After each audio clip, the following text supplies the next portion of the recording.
What's up, guys? Today we're going to be working on this 1981 Honda XL100. Bought it about a month ago off of a guy that lives not too far from where I'm living, and I got it for $275. He had it listed at $400, but I was able to talk him down, and he really wanted me to see it going. So that's what we're going to do today. We're going to get it running, we're going to inspect everything, and hopefully in this video we're going to be able to get it driving again.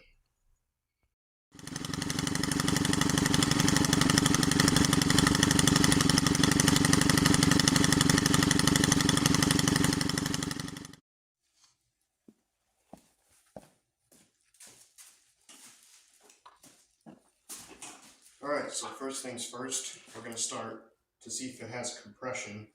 So I'm going to kick it over a couple times and see what happens.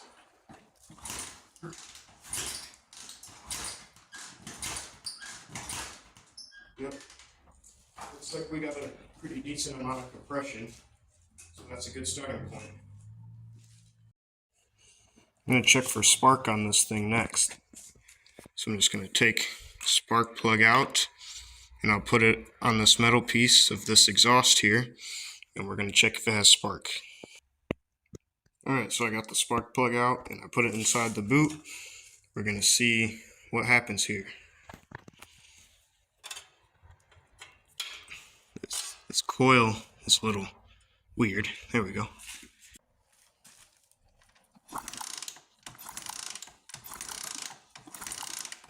So it looks like we got spark.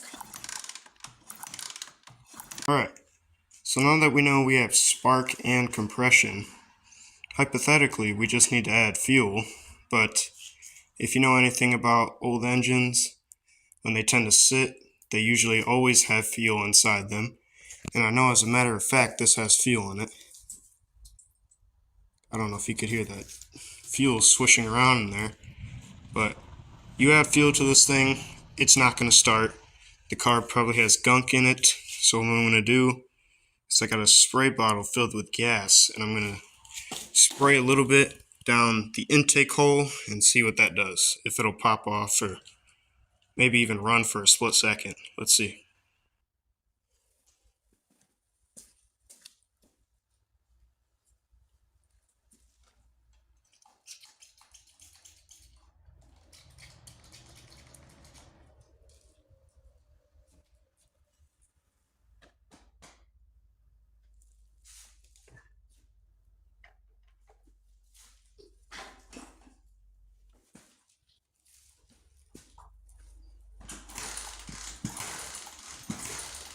Okay, gotta put the spark plug back in.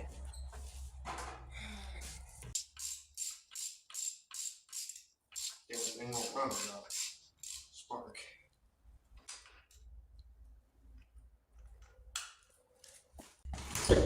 Whoa.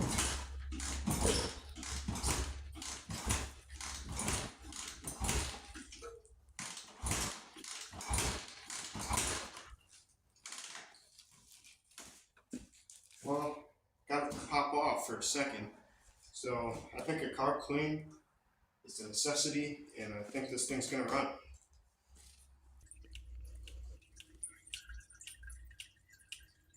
We got a leak coming from the shutoff valve, which is not good, and it's a pretty fast leak, so we'll have to deal with that later down the line as well. Nice.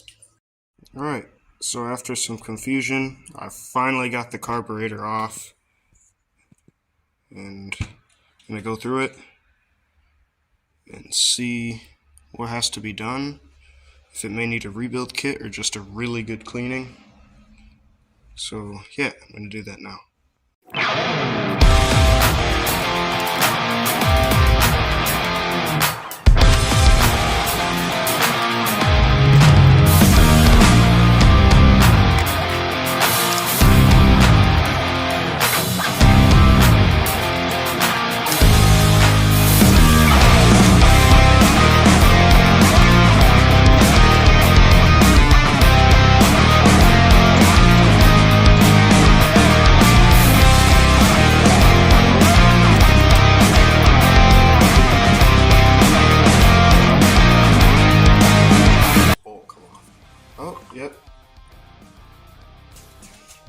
straighten that out.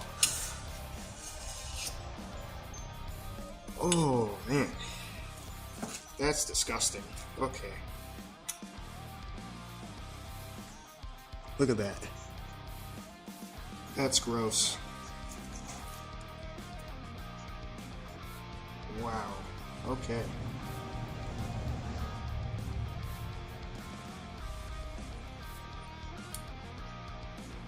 Surprised this thing. Not sure if it's always been like this, but this is gross.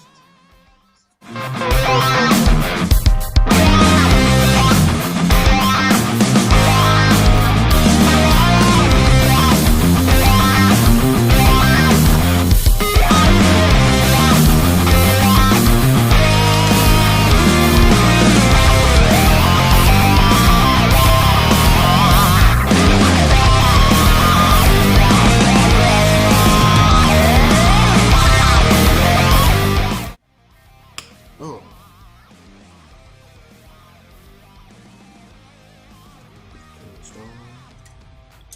I believe this is the main jet. Gross. As expected. Got a little smaller jet here. Looks like the condition is in. Yeah, expected.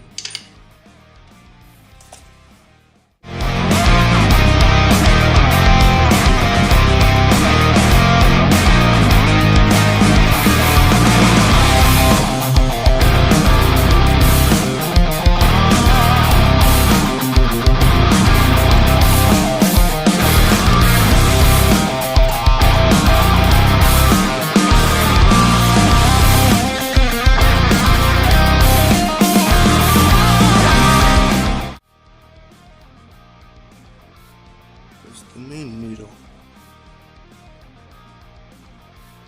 Well, I don't think that's the main needle, but you know. I think with that, that is everything. All the jets. This carburetor is filthy. Absolutely filthy.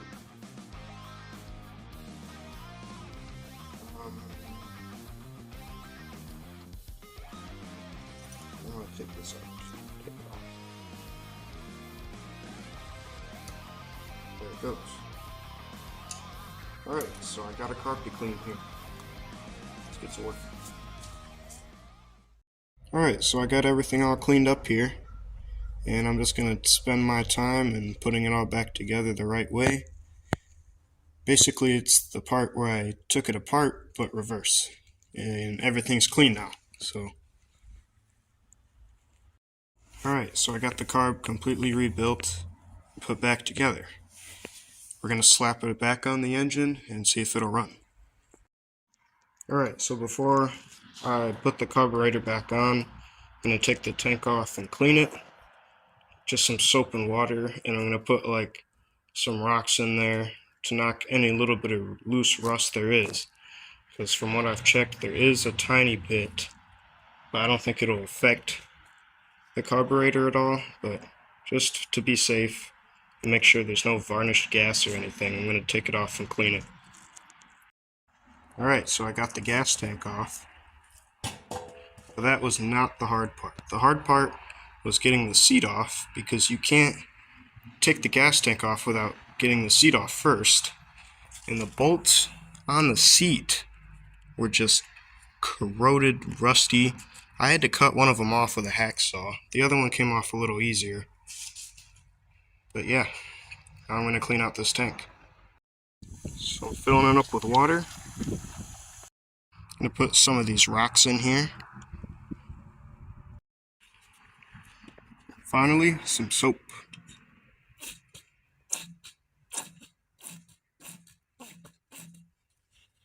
Then we're going to shake it around and see what comes out.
Alright, so I got the tank cleaned out.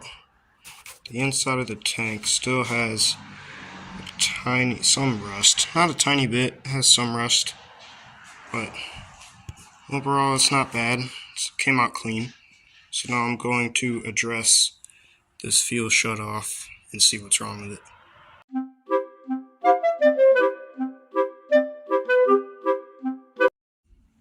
Alright, so I got my new fuel petcock and I'm going to install it on the tank. It even came with a keychain, which is pretty cool.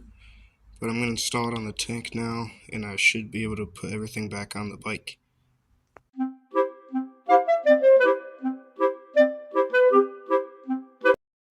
Alright, so the fuel shutoff I bought was too big for the tank, so I went over to the hardware store and I got one of these thingies, like a compression nut, I think it is. So I'm going to put it on there, and I'm going to put the fuel line on this thing right here. And then for now we'll just have to run off of no fuel shutoff. But I'm thinking further down the road I'm going to put an inline fuel shutoff instead of the fuel petcock. Alright, so I got the fuel line back on. It's connected to the tank. I put the seat back on and put all new bolts, if that'll focus, as well as putting in a brand new spark plug. So we should be able to put gas in this thing and it should fire up.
And there you have it.